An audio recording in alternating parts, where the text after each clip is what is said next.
There are moments when love feels like walking barefoot through broken glass. You want to get close, but every step cuts a little deeper. You crave connection, yet your heart flinches from the very thing it longs for. Maybe you felt it too. The way love can turn from something warm and comforting into something that feels uncertain, even painful. You meet someone who truly cares, and yet something inside keeps holding back. You tell yourself it's bad timing, wrong person, or just life being complicated. But what if it's not about them at all? What if love becomes difficult? Not because love itself is cruel, but because your heart is still protecting old wounds that were never given a chance to heal. This video will take you through the hidden ways unresolved pain shapes the way you give and receive love. You'll understand why patterns repeat, why you attract certain people, and why deep down you fear the same kind of hurt you once promised yourself you'd never feel again. If you're a woman who's ever felt emotionally drained, lost, or tired of giving too much in relationships that don't give back, you're in the right place. This channel is dedicated to emotional healing for women, a safe space where stories, psychology, and self-awareness come together to help you remember your strength, your worth, and your calm. So stay until the end of this video. Not only will you understand why love feels so hard, but you'll also begin to see the quiet doorway toward peace, the place where love can finally feel like home again. 1. How emotional wounds shape your view of love. When you've been hurt, love doesn't look the same anymore. It's like your heart puts on tinted glasses, and everything you see through them is colored by what happened before. You might not notice it, but the wound quietly rewrites the story of love inside you. When love once felt like betrayal, safety becomes suspicion. When love once felt like abandonment, closeness becomes something to fear. And when love once meant giving everything and losing yourself, you begin to associate love with danger, not warmth. Your mind starts building invisible walls. You say you want connection, but deep down, you're scanning for signs of rejection. You crave tenderness, yet you brace for pain. Even small gestures can trigger old memories that whisper, "Don't trust this." You remember how it ended last time. Unhealed wounds don't just live in your past, they live in your nervous system. They teach your body that love equals risk. So even when someone offers genuine care, your body reacts as if it's under attack. You might pull away, go silent, become distant, or try to control what happens next, anything, to avoid the possibility of being hurt again. But the truth is, those defenses were once your survival tools. They protected you when you didn't have the space or safety to feel. They helped you endure. The problem comes when they never get turned off, when they keep guarding you long after the threat is gone. Unhealed pain distorts your definition of love. It makes you confuse anxiety with passion, control with care, silence with peace. You begin to believe that love must always come with a price, that peace means boredom, and that safety can't coexist with desire. But love doesn't have to hurt to be real. It's not meant to be a battlefield you must survive. The moment you start recognizing how your wounds shape the way you love, you begin to reclaim your power, not by fighting the pain, but by finally letting it speak. 2. The patterns that keep repeating and why you keep choosing the same kind of love. Have you ever wondered why certain relationships feel painfully familiar? Even when the people are different, it's not a coincidence. It's a pattern one your heart keeps replaying until it learns something it couldn't face before. Unhealed wounds have a strange gravity. They pull you towards situations that feel like home, even when that home once hurt you. You're not consciously choosing pain. You're subconsciously seeking resolution. If you grew up with emotional neglect, you might find yourself drawn to people who are distant, hoping that this time your love will make them stay. If you were constantly criticized, you might feel an invisible comfort around those who withhold approval because your mind knows how to survive in that atmosphere. If you were abandoned, you might fall for people who are unavailable because your heart is still trying to prove you are finally worth staying for. It's not weakness, it's an emotional echo. Your inner child keeps searching for the version of love that once broke you, not because it wants to suffer, but because it hopes this time it can rewrite the ending. That's why healing isn't just about avoiding toxic people. It's about seeing how the old pain keeps choosing for you. It's realizing that the person who triggers your deepest fear might also be mirroring the part of you that's still asking to be seen, held, and understood. The pattern breaks the moment you stop running from your pain and start listening to it. When you stop asking, why do they keep hurting me? And instead whisper, what part of me still believes this is love? Because love should not feel like waiting to be chosen. Love should not require you to shrink to be accepted. And when you heal the wound that keeps calling pain home, you finally make space for the kind of love that doesn't drain you, the one that nurtures your peace instead of testing your strength. 3. When love becomes a mirror, seeing your wounds reflected back at you.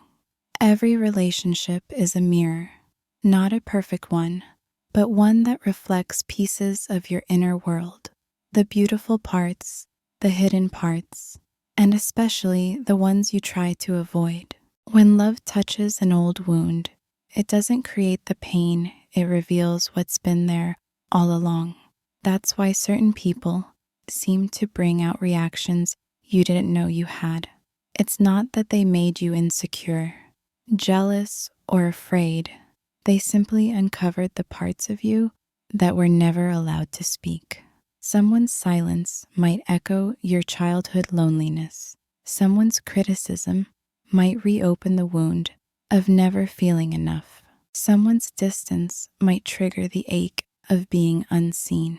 It's not punishment, it's an invitation to look within and ask, what is this emotion trying to teach me? The problem is when pain resurfaces, most people run.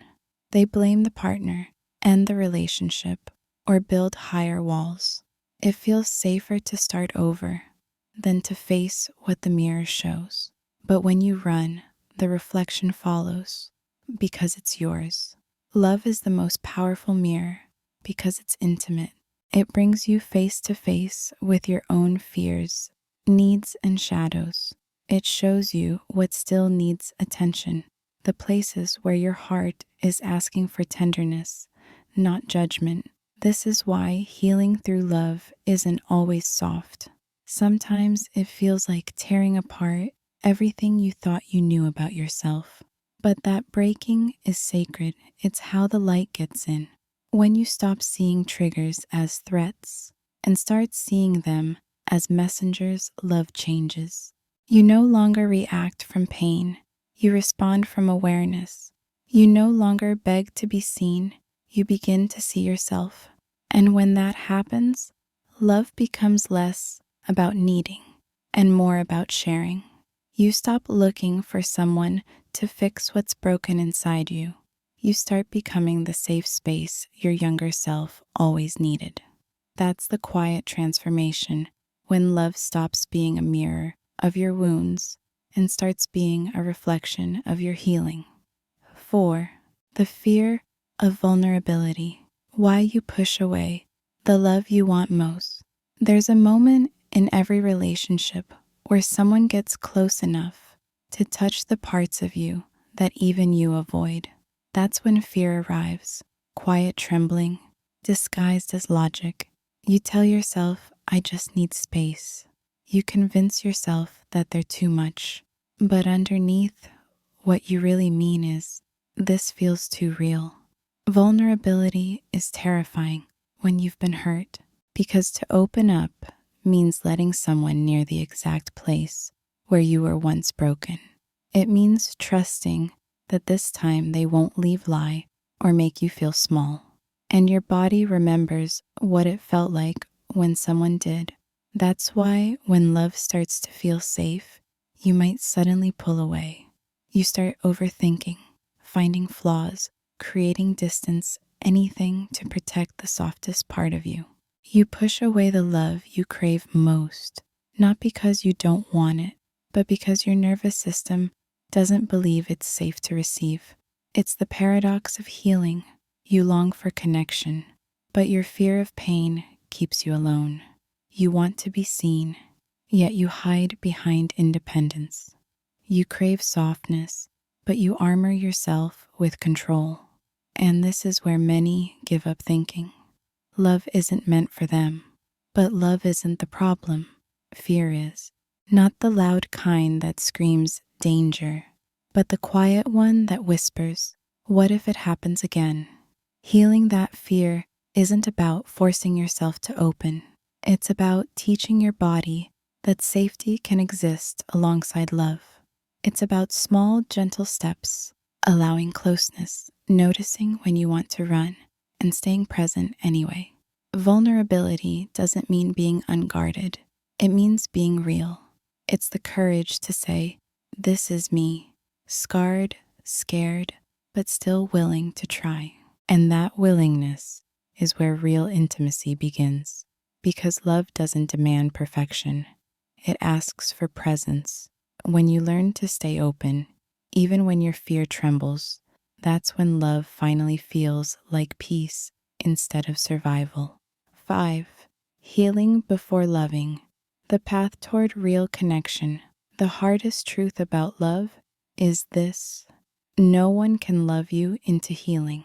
They can hold your hand through the storm, but they can't calm the storm inside you. That part, the quiet, patient work of meeting your own pain, belongs only to you. When you begin to heal, you stop chasing intensity and start craving honesty. You stop confusing drama for depth.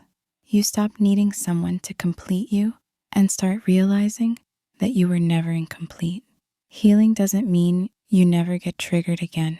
It means you recognize the trigger without letting it control you.